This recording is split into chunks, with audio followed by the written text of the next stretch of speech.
आज हम आप लोगों को दिष्ट धारा जनित्र अथवा डायनमो अथवा इसी को डीसी जनरेटर कहते हैं के बारे में बताएंगे। तो पूरी जानकारी के लिए मेरा पूरा वीडियो लास्ट तक देखिए। चलिए शुरू करते हैं। तो दिष्ट धारा जनित्र की रचना प्रत्यावर्ती धारा जनित्र अथवा डायनमो के समान ही होती है। तो पिछले वीडियो में मैंने आप लोगों को प्रत्यावर्ती धारा जनित्र को चित्र सहित समझाया था। बिल्कुल उसी तरह से इसकी भी रचना होती है। अंतर केवल इतना होता है कि इसमें सर्पी वलयों के स्थान पर विभक्त वलयों का उपयोग किया जाता है। मतलब प्रत्यावर्ती धारा जनित्र में सर्पी वलय का उपयोग होता था और इसमें विभक्त वलय का उपयोग होता है। तो चलिए अब दिष्ट धारा जनित्र अथवा डायनमो की संरचना को समझ लेते हैं। तो दिष्ट धारा जनित्र या डीसी जनरेटर की संरचना में कुल 4 भाग दिखाई दे रहे हैं आप लोगों को।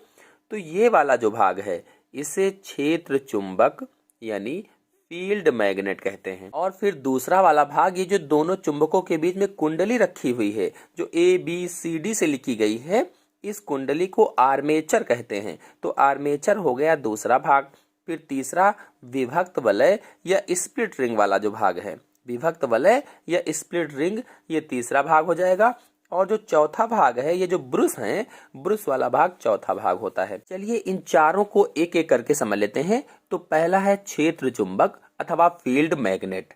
तो यह एक शक्तिशाली चुंबक होता है जो NS से दिखाया गया है यहाँ पर, यानी एक ध्रुव N और दूसरा ध्रुव S है। इसका कार्य शक्तिशाली चुंबकीय क्षेत्र उत्पन्न करना होता है। और कार्य पूछा जाए क्या है, तो इसका कार्य होता है एक चुंबकीय क्षेत्र उत्पन्न करना। कैसा? तो पावरफुल चुंबकीय क्षेत्र उत्पन्न करना जिसमें कुंडली घूमती है। इसके द्वारा उत्पन्न चुंबकीय क्षेत्र की रेखाएं N से S की ओर होती हैं। यानी इसके द्वारा जो चुंबकीय बल की रेखाएं हैं, चुंबकीय क्षेत्र की रेखाएं हैं, वो N से S की तरफ होती हैं। तो कुल मिलाकर के क्षेत्र चुंबक या फील्ड मैग्नेट के अंदर ये हम लोग लिखेंगे कि NS एक शक्तिशाली चुंबक के ध्रुवखंड होते हैं। और इस चुंबक का कार्य क्या है, तो शक्तिशाली चुंबकीय क्षेत्र उत्पन्न करना होता है और इसी में कुंडली घूमती रहती है। फिर आते हैं दूसरे पर, दूसरा है आर्मेचर। यह एक आयताकार कुंडली ABCD होती है। जो ABCD आप देख रहे हैं चित्र में, यह एक आयताकार कुंडली है। इसे ही आर्मेचर कहा जाता है।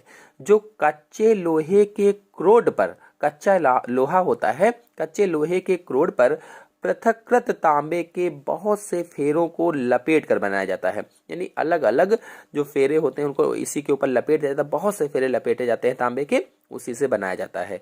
इसे आर्मेचर या कुंडली कहा जाता है। तो इस कुंडली को क्षेत्र के ध्रुवखंडों NS के बीच बाह्य शक्ति, अब बाह्य शक्ति आप पेट्रोल इंजन भी ले सकते हैं, कोई जल शक्ति भी ले सकते हैं, तो उसके द्वारा तेजी से घुमाया जाता है।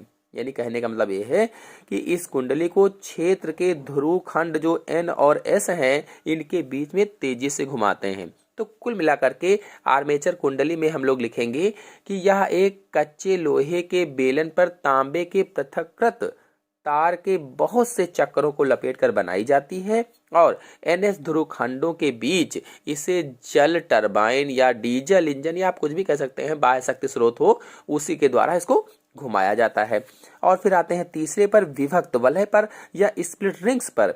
तो विभक्त वलय पीतल के खोखले बेलन को उसकी लंबाई के अनुदिश काट कर बनाए जाते हैं। कोई पीतल का खोखला बेलन होता है तो उसी को काट कर बनाया जाता है। कुंडली का एक सिरा एक विभक्त वलय P तथा दूसरा सिरा दूसरे विभक्त वलय Q से जोड़ दिया जाता है। तो पहला विभक्त वलय है P और दूसरा विभक्त वलय है Q। तो बताया गया है जो कुंडली है उसका एक सिरा विभक्त वलय P से जोड़ा गया है और दूसरा सिरा विभक्त वलय Q से जोड़ दिया गया है। चलिए अब आते हैं ब्रुश पर। तो ग्रेफाइट या कार्बन के 2 ब्रुश इसमें होते हैं। 2 ब्रुश कौन कौन से? X और Y। तो X और Y ये 2 ब्रुश हैं, विभक्त वलय P और Q को स्पर्श करते हैं। जो P और Q विभक्त वलय है उसको ये छूते रहते हैं, स्पर्श करते हैं और बाह्य परिपथ में धारा प्रवाहित करते हैं। छूते हुए बाहरी परिपथ में धारा को बहाते हैं, करंट को बहाते हैं। ये दोनों ब्रुश बाह्य परिपथ के समान सिरों से सदैव जुड़े रहते हैं। यानी बाह्य परिपथ के जो सिरे हैं उनसे हमेशा जुड़े रहते हैं, परंतु जुड़े तो रहते हैं लेकिन जैसे जैसे आर्मेचर घूमता है P और Q उनको बारी बारी से स्पर्श करते हैं। जिस तरह से घूमता है तो एक बार P फिर दूसरी बार Q, एक बार P फिर दूसरी बार Q, इस तरह से बारी बारी से स्पर्श करते हैं और एक अर्ध चक्र तक यानी आधा चक्र पूरा होने तक उनके संपर्क में बने रहते हैं। इसके पश्चात बुरुशों को आपस में बदल देते हैं। फिर चलिए अब आप जानते हैं कि सिद्धांत क्या है इसका, यानी डीसी जनरेटर किस सिद्धांत पर कार्य करता है।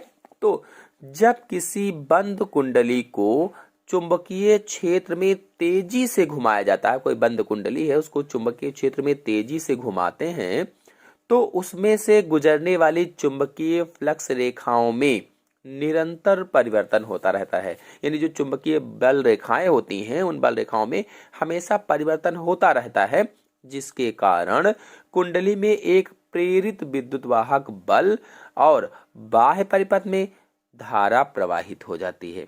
तो कुल मिलाकर के जब विद्युत वाहक बल उत्पन्न हो जाता है तो उसमें धारा बहने लगती है, अतः कुंडली को घुमाने में व्यय यांत्रिक ऊर्जा जो होती है वो विद्युत ऊर्जा में बदल जाती है। यानी जो ऊर्जा खर्च हुई वो किसमें बदल गई, विद्युत ऊर्जा में बदल गई। चलिए अब डीसी जनरेटर की कार्यविधि को समझ लेते हैं, अर्थात इसकी वर्किंग या मैकेनिज्म को समझ लेते हैं।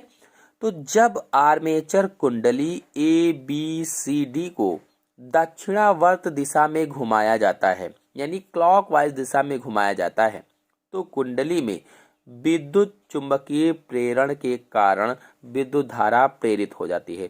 कहने का मतलब है कि जब कुंडली ABCD को या आर्मेचर को दक्षिणावर्त दिशा में घुमाया गया तो घुमाने पर क्या होता है, कुंडली में विद्युत चुंबकीय प्रेरण के कारण यानी विद्युत चुंबकीय प्रेरण उत्पन्न होता है जिससे विद्युत धारा बहने लगती है। धारा की दिशा फ्लेमिंग के दाएं हाथ के नियम से ज्ञात की जा सकती है। अगर आप लोग फ्लेमिंग के दाएं हाथ का नियम नहीं जानते हैं तो मेरे चैनल में फुल वीडियो अपलोडेड है, फ्लेमिंग के दाएं हाथ का नियम, फ्लेमिंग के बाएं हाथ का नियम, आप लोग चैनल पर जाकर के देख सकते हैं। तो फ्लेमिंग के दाएं हाथ के नियम से वो ज्ञात किया जा सकता है। कुंडली के आधा चक्कर पूरा करने तक धारा की दिशा वही रहती है। जब तक वो आधा चक्कर पूरा करती है तो धारा की दिशा वही रहती है, अतः पहले आधा चक्कर में धारा Q से P की दिशा में बहती है। जो पहला आधा चक्कर होता है वो धारा कैसे बह रही है, Q से P की दिशा में बह रही है। जो Q है इससे लेकर के P की दिशा में देखिए बह रही है।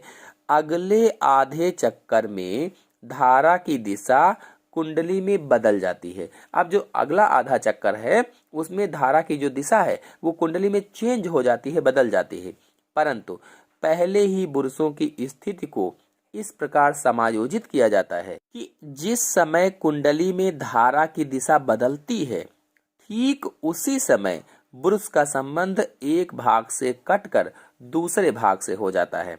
अतः बाह्य परिपथ में धारा सदैव Q से P की ओर ही बहती है, क्योंकि विभक्त वलय XY बुरुशों के सापेक्ष अपना स्थान बदल देते हैं, यानी ये स्थान चेंज कर देते हैं, इसलिए एक ही दिशा में धारा बहती रहती है या Q से P की ओर ही बहती है। इस प्रकार बाह्य परिपथ में दिष्ट धारा या DC प्राप्त हो जाती है और यह जनित्र दिष्ट धारा जनित्र कहलाता है, यानी DC जनरेटर कहलाता है।